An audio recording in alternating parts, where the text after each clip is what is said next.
students that reach out to me and friends up here that never met my dad, and then just reached out to me and just said, "Hey, how you doing? You doing okay? And what can I get for you? What is there anything you need? You know, bringing us food and different things like that." But just that communication of letting you know that they're here and they care.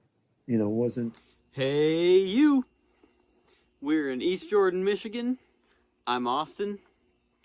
This is the People's Podcast 2, and you are our why. I think in some type of way, I struggle a little bit every day.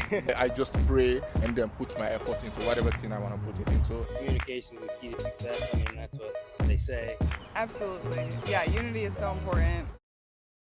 I'm Austin, and we are here in East Jordan, Ellsworth area, and I'm sitting here with Matt Hamilton. How are you doing today? I am fantastic. Good. I'm glad to hear that. Pretty nice day, and it's good to be out here. You got a nice spot out here. It's very nice and secluded. We're at your house, a nice house. Thank you. Nice and secluded and private, and lots of animals walking by, and nice and peaceful. Okay, are you from this area? Nope, I grew up in Cadillac, so it's about an hour and a half away, and went to Michigan State and graduated, and then my wife and I both moved up here and found teaching jobs. That's how you earn a living? Yep. So I just am finishing up my 21st year of teaching, all in East Jordan here. Wow. 21 years. 21 years. And that is, that's quite a long teaching career, is it not? Yeah, it's I never thought it. It's flown by, though. It's been quick. Yeah. It's been great. Yeah, you were a teacher of mine back in 2007, 2008. And yeah. I'm a favorite, too. I survived you. Appreciate that. Yeah, you sure did. Piece of cake. Well, is this home, or is this a place that you moved to, or? This is home. Well, you did say you're from Cadillac. Yeah, but so why'd you choose here? Yep. You know, my wife and I are both teachers, so we could have gone anywhere in the country, and we love Michigan, and we love this part of Michigan. Just the small towns. We wanted to be in a small town. We wanted I love the lakes. I love the water. I love the wilderness. I love to hunt. I love to be outside. You know, I snowboard. There's just a lot of things that this area offers that I thoroughly enjoyed when I was in my early 20s and looking for a place. And I also, when my wife and I were looking, we're like, you know, we're also going to have kids. So what's a nice place? Where's a nice place to raise kids? And she grew up in the Detroit area, and we both went to school in Lansing there. And we wanted to get out of the big city and a little slower paced. Yeah. Enjoy our time, and this East Jordan has everything that we could dream of. Right, and it doesn't come at a premium price, and there's all the water you could ask for. You know. Yeah. Yeah. Just behind us, we live on a little river, and we can kayak and different things. So it's absolutely beautiful. Yeah, it is. Especially right here on your property. It's very nice. It's a good example of kind of what this area has to offer. Like you said, you got the lake right there, the river here, and you got your trees. Good to go. Yeah, nice. It's just a little mile walk down to the lake there, and 6 Mile Lake. Well, in a 21-year teaching career, you know, whether it be during that time or any point throughout your life, have you faced a struggle? Yeah, let's see. Looking back on my life, I've lived a really blessed life. God has really, for whatever reason, blessed our lives here, and I haven't had any major struggles. Being a teacher for 21 years, I've seen a lot, and I've talked to a lot of my students who have just been through just horrific things in their life, and things I can't even imagine, and don't even know how they go on and keep a smile on their face. But I think probably just the biggest struggle I've had in my life is about 5 years ago, I lost my dad unexpectedly, and I have a brother and a sister, and my mom and dad were a really close family. We've always been close, and so my dad was actually up here in East Jordan helping. I was part of the teen center. We have a teen center in town here, and I was on the board, and we needed security cameras, and my dad came up to help us put security cameras in, and kind of had basically like a brain aneurysm for the most part, and so he died unexpectedly, and as a close family, that was really tough for all of us. Tough And time. this was how long ago, if you don't mind me asking? Now it's about 5.5 years ago. Yeah, that's tough. That's a hurdle that has not come for me, but I'd like to think I might be able to imagine. And I'm not sure what I'd do when that time comes. So what was it like for you to kind of go through that with, was there outreach, or did you have support around you, or? Yeah, it's one of those things where we're all going to go through it, and I've seen friends and different people in my life lose their parents and lose a loved one, and we're all going to lose our parents at some point, but I don't think you ever really are prepared for that. It's like your parents, literally from day one, have been there and loved you, taken care of you, and it's like they're always there. It's like you never can imagine them not being there, especially when, my dad was 65, which the older I get, the younger 65 seems. Yeah.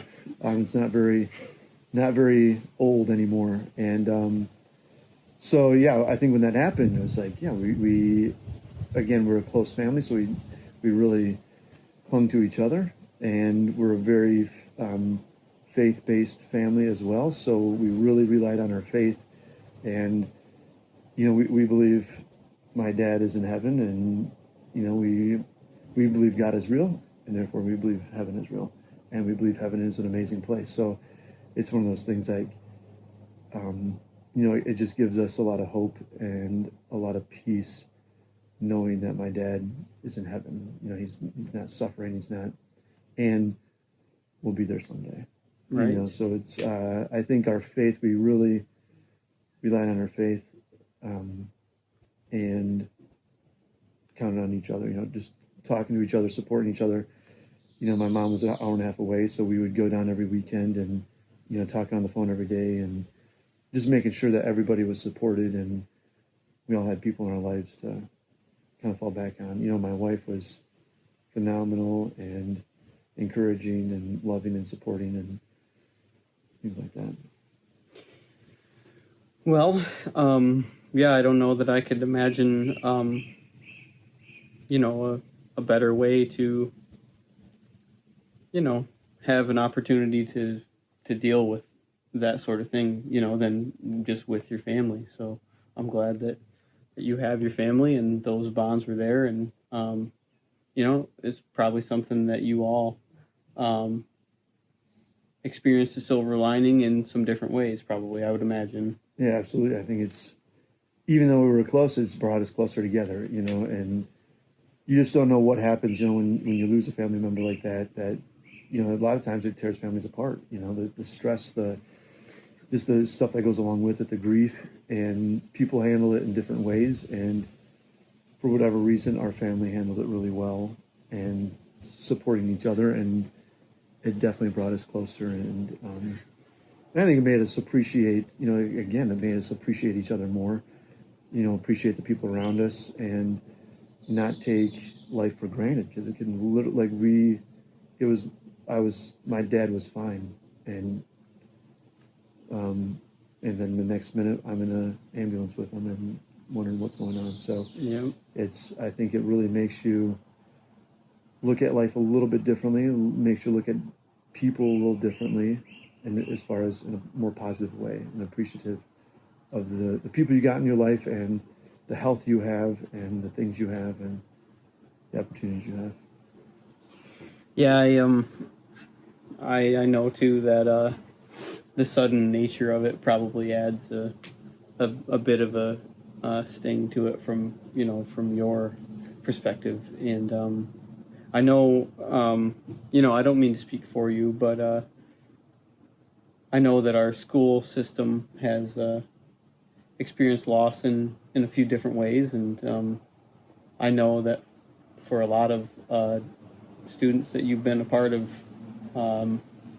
their support and going through things of a similar nature. And I've kind of admired the way that you've modeled it around just communicating and being in the shoes of other people. And so what I'd like to ask, I guess, is just how you've seen in practice an example, maybe the power that's in communication or just community even, Yeah, that's a good point. Like, being a teacher, I think I probably lost about 15 students over the last 21 years, and lots of unfortunate a lot of accidents, a few suicides in there, but snowmobile, car accidents, snowboarding accident, like just a lot of sad things. But I think, when I lost my dad, it was like people reaching out and sharing stories about him. People that knew my dad sharing stories with him. And then students, I had a lot of students that reach out to me and friends up here that never met my dad. And then just reached out to me and just said, hey, how are you doing? You doing okay? And what can I get for you? Is there anything you need? Bringing us food and different things like that. But just that communication of letting you know that they're here and they care. Wasn't not that we had these deep conversations about death and the struggle of life or anything. It was just the community. I had a lot of people reach out to me and ask if I was doing okay, and which meant a lot. And that's the same over the years with when I've lost students and or friends and families and just different situations with death specifically, just reaching out to people and saying, hey, I know you're hurting. I know it's painful right now, and I'm here for you.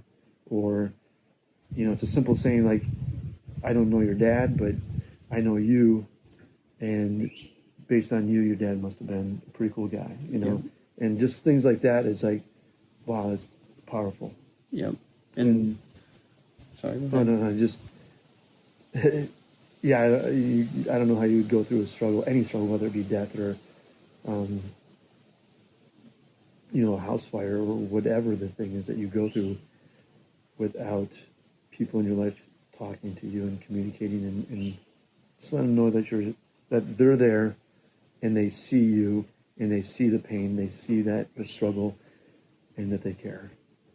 Yes, absolutely. I couldn't agree more. And I have dealt with a few situations with loss in my life that I'm not going to touch on, but I definitely I felt that sense of unity from people, and as you've described, I believe you did as well. What could you say about what unity does for people that need it? Oh, I think, you need unity. You need, whether, again, at work, in your workplace, within your family, within your church, you have to have unity. And again, it gives you confidence. You got each other's back, and you have someone there to rely on, to count on.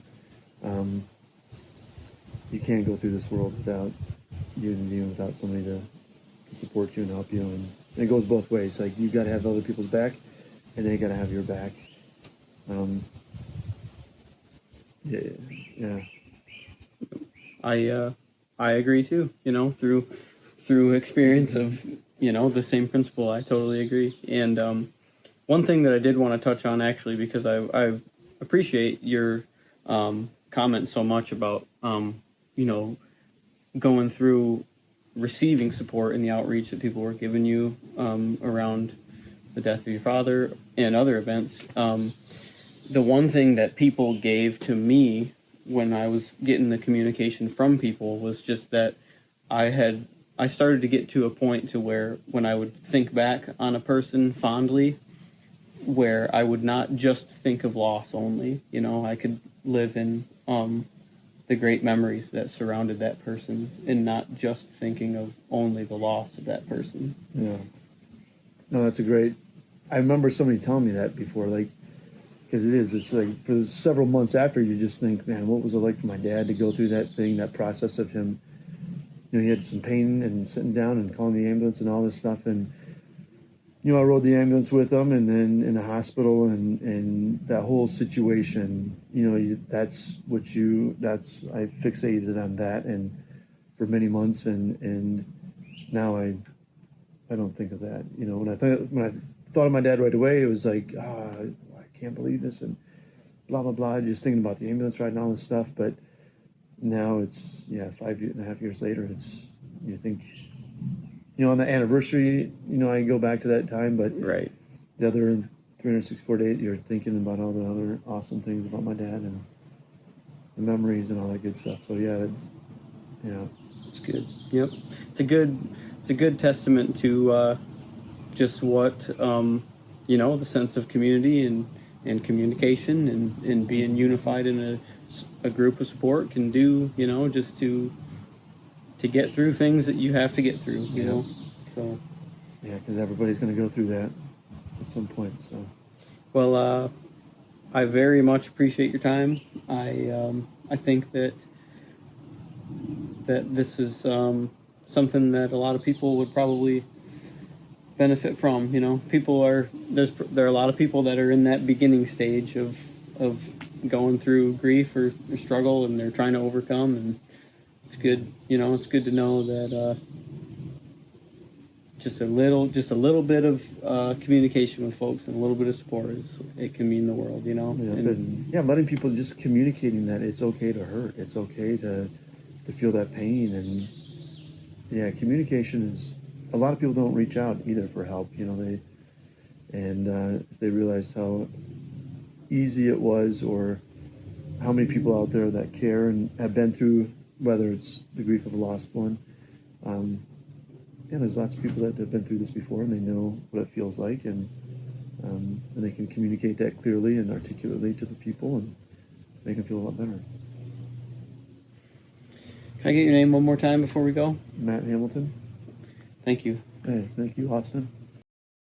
Thank you for watching this interview. We hope and pray that this story could help you, encourage you, or inspire you to take action in any way. We challenge you to see yourself in every interviewee, and we challenge you to get out and talk to one new person every single day. If this impacted your life in any way, please like, share, and subscribe. We're posting one new video every single day, Monday through Saturday. Thank you so much for your time. This is the People's Podcast. We're praying for you always. Man, that's deep.